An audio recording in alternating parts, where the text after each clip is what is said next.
আজকে আমি তোমাদের সাথে শেয়ার করব আমার বান্ধবীর আইবুড়ো ভাতের কিছু মুহূর্ত। এখানে যে ভাতটা হচ্ছিল না, প্রথমে আমিই করতে যাচ্ছিলাম, কিন্তু এতই হাওয়া দিচ্ছিল, মানে উনুন 10 বার খালি নিভেই যাচ্ছিল।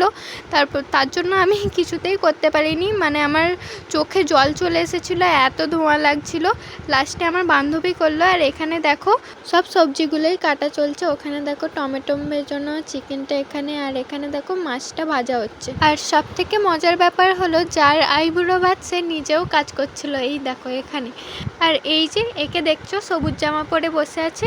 এ তো এত লেট করে এসেছিল যে কি বলবো, আমরা 10 বার ধরে ওকেই ফোন করে যাচ্ছিলাম যে কখন আসবি। আর এই দেখো এখানে যার আইবুড়ো ভাত সে এখন দই খেতে ব্যস্ত।